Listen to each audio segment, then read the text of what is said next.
We will continue our discussion on Section 4 of the Right to Information Act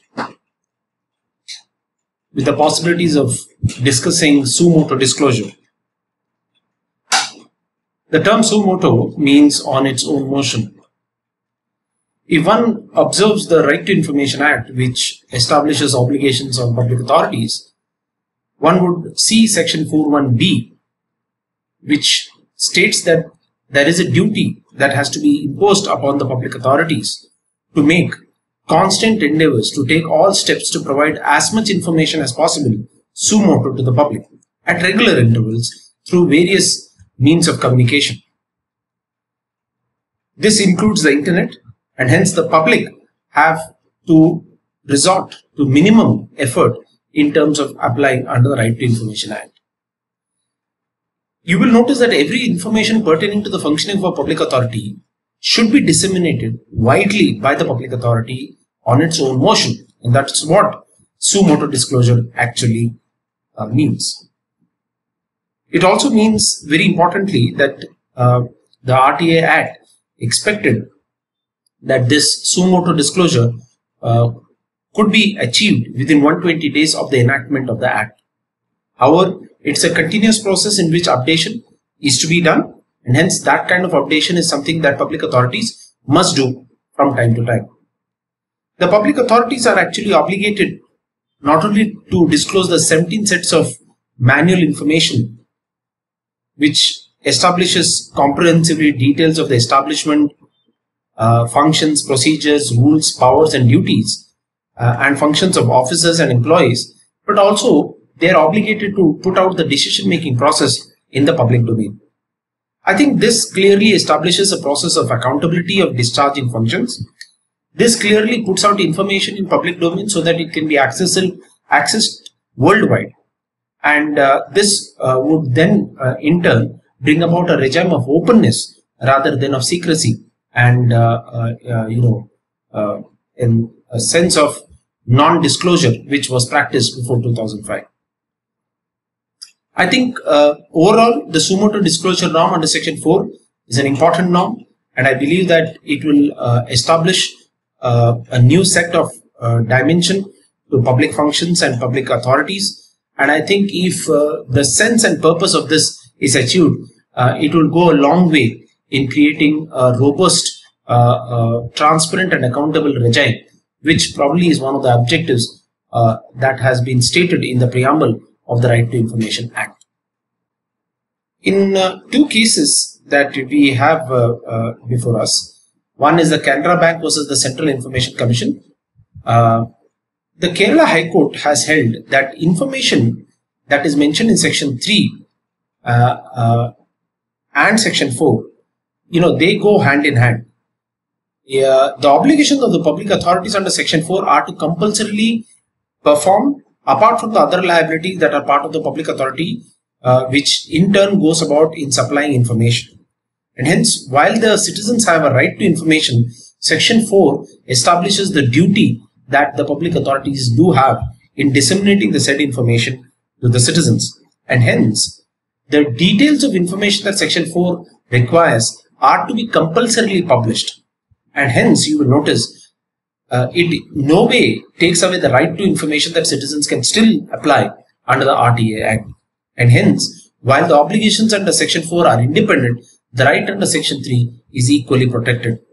And just because a public authority justifies that it has proactively disclosed all information under Section 4, it does not take away the right of the citizens to apply for additional information or for the said information in different forms. So Section 3 is not circumventing Section 4, and it only establishes different roles and responsibilities for different stakeholders under the Right to Information Act. Section 4 of the RTI Act imposes only certain obligations. It does not impose all the obligations, and very often these obligations are not fairly executed, and hence the option of filing RTI application should still be opened up. The terminologies that are generally used in Section 4 is that every public authority shall, and that means that it is not optional, it is mandatory for the public authorities to publish suo moto, proactive information, and I think that clearly establishes the role that public authorities have under the Right to Information Act. So the mandatory obligation of the public authorities, if not performed, the public authorities will be held accountable for the violation of their basic duties and obligation under Section 4. You would notice that in the CBSC case, the Supreme Court, this is the popular case of Aditya Bandyopadhyay, held that the provisions of the Act should be strictly enforced and efforts should be made to bring the necessary information upfront, proactively, suo motoli under Section 4.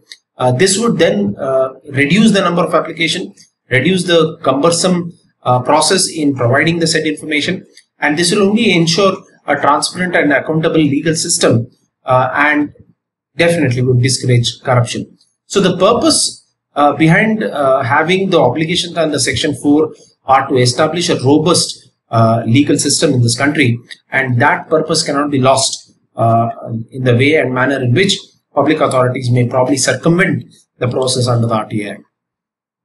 What does Section 4 do? I think it allows a citizen an insight into an organization.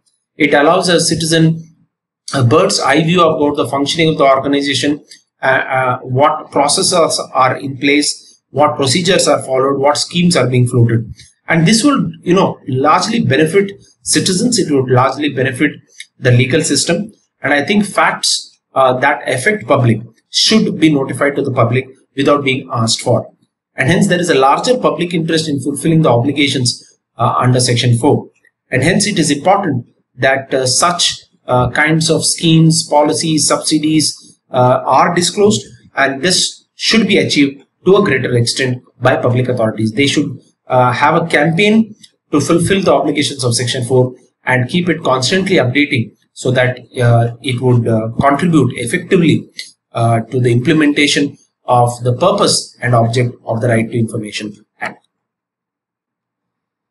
Section 4(1)(c) states that it is the duty of public authorities to publish all relevant facts while formulating important policies or announcing the decisions which affect the public. Now, you will notice that dissemination of information is some kind of measure that is very relevant in a country like India, which is so vast. Its economy is always growing. Probably it has the second biggest population. And hence, dissemination of information about government activities and functions is very, very important.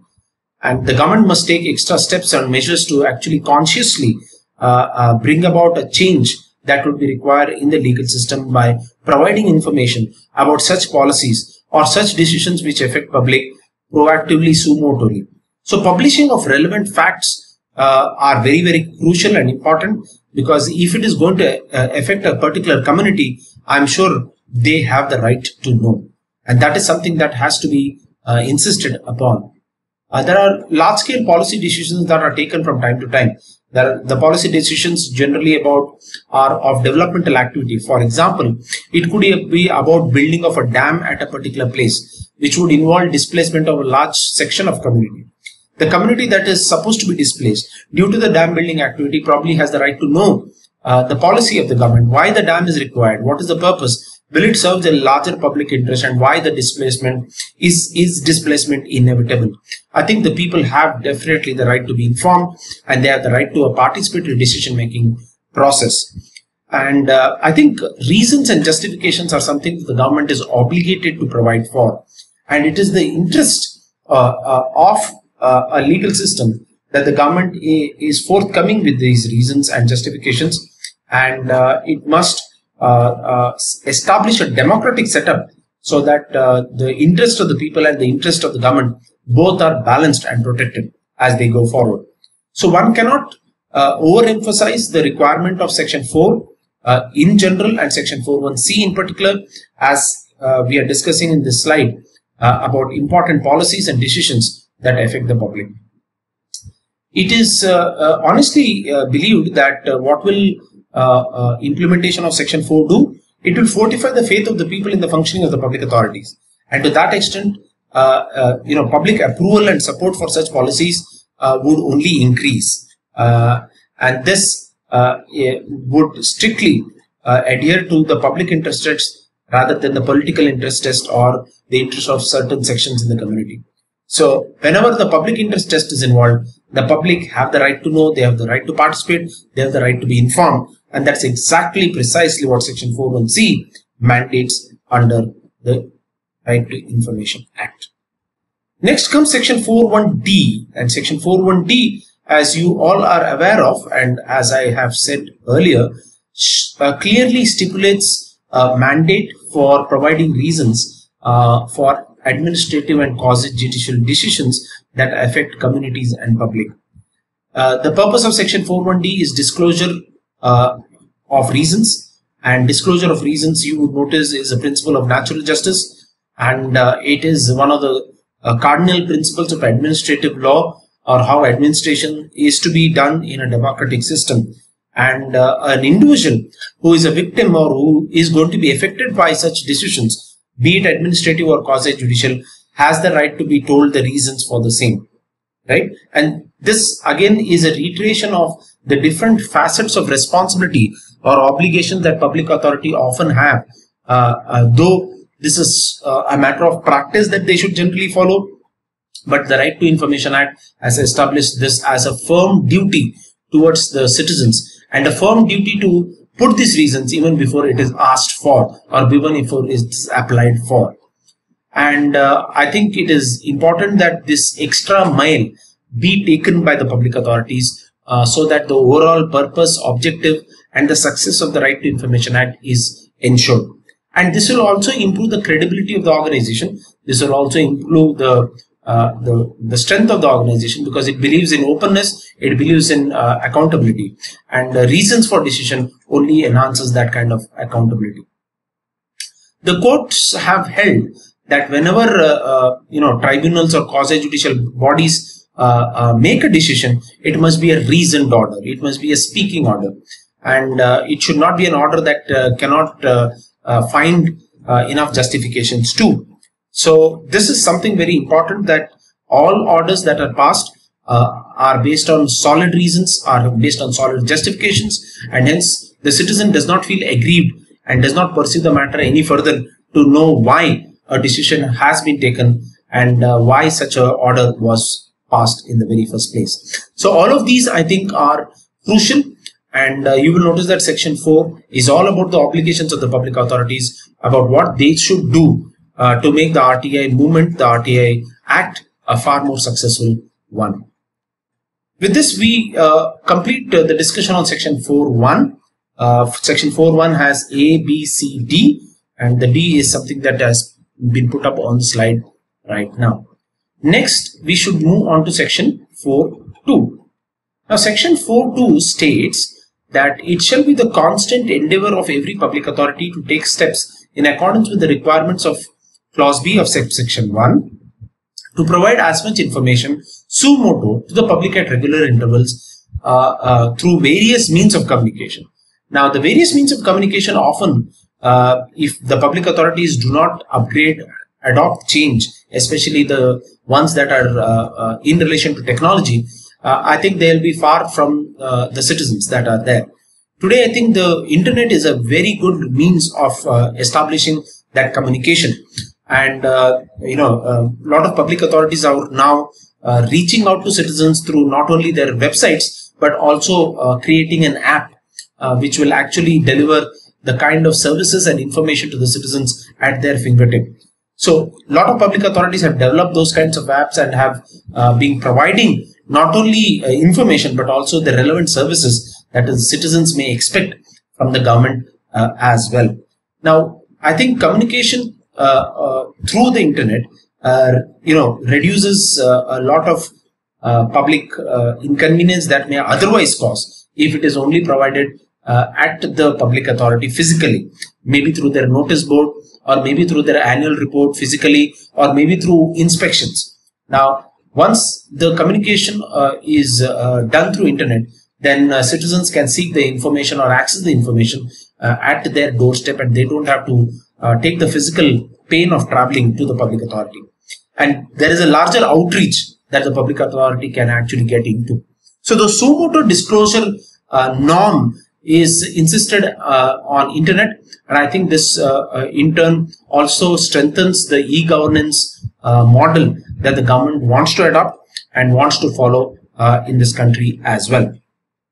It is important to reinforce the fact that the provisions of Section 4, both Section 4.1 and Section 4.2, also talk about continuous updation and incorporation of the latest data and latest technology if necessary, right? And please note, hence the implementation of Section 4 is not a one-time job. The implementation of Section 4 is not to just put those 17 sets of information or the basic set of requirements under Section 4, 1C and D at one point of time. I think unless there is a continuous process of upgrading, updation, I think Section 4 will fail.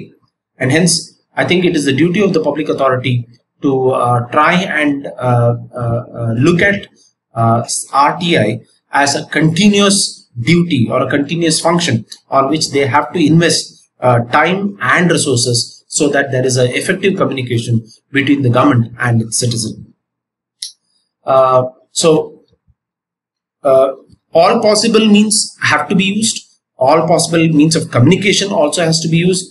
And I think the efforts of the public authority here has to be probably evaluated from time to time by the Information Commission. Because I personally believe that the implementation of Section 4 is with the public authorities. It's a duty of the public authorities. However, who will monitor whether the public authorities are complying with Section 4 or not? And I think the responsibility of monitoring the functioning of the public authority under Section 4 squarely lies with the Information Commission, which means those public authorities that come within a state, the monitoring of implementation of Section 4 should be with the State Information Commission.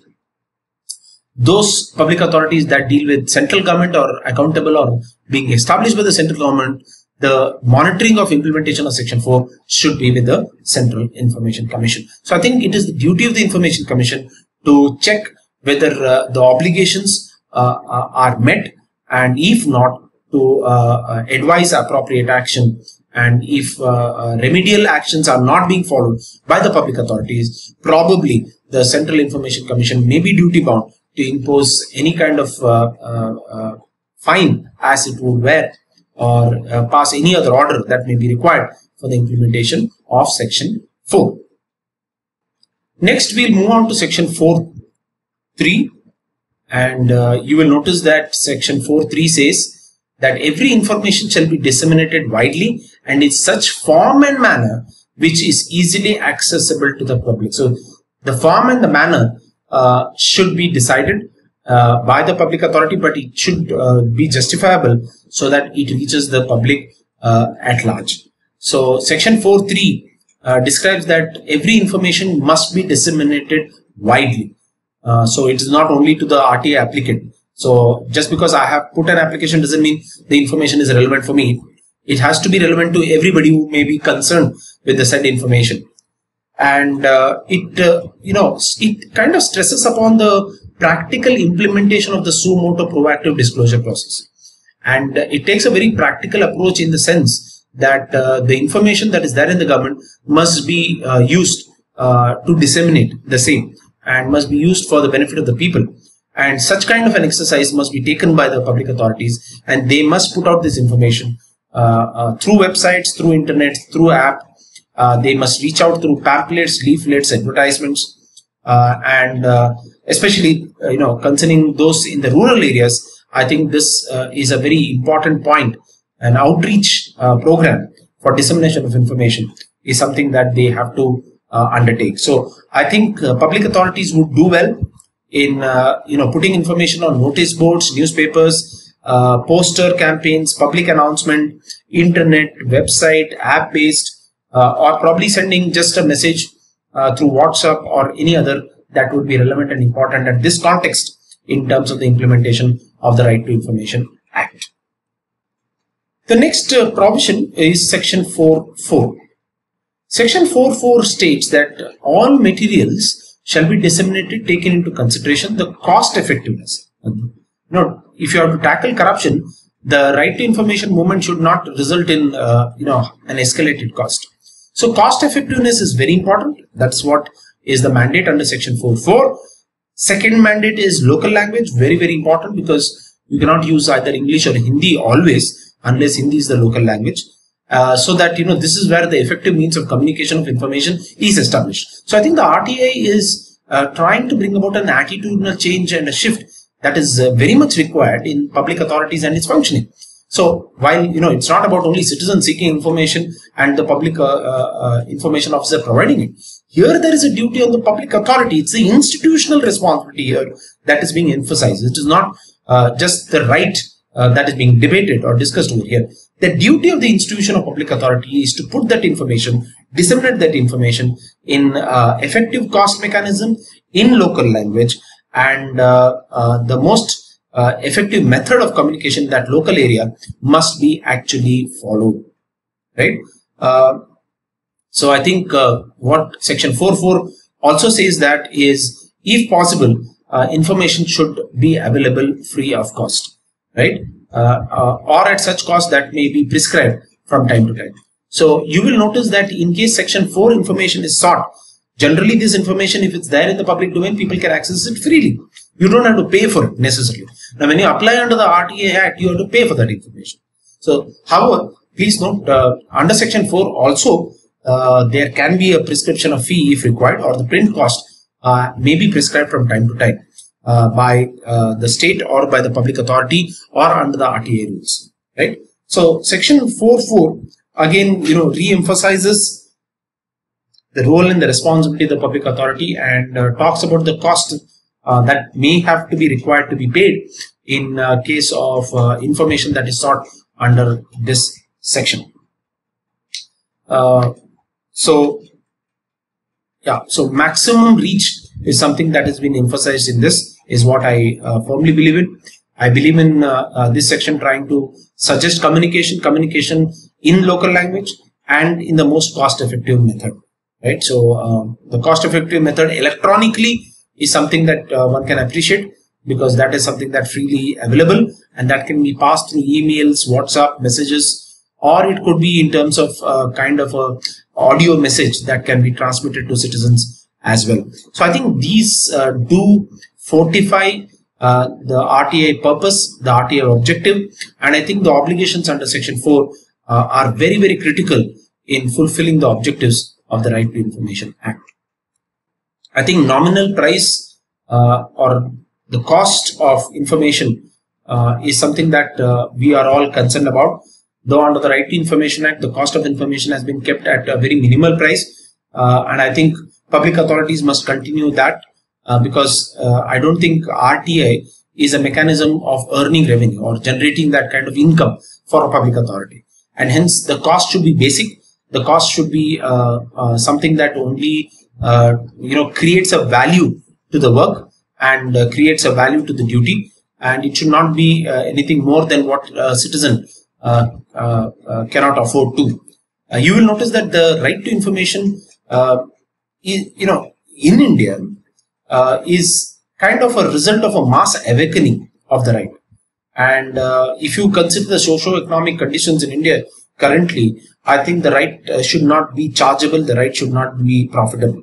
And it is important for public authorities to refrain from using the Right to Information Act to create a revenue model.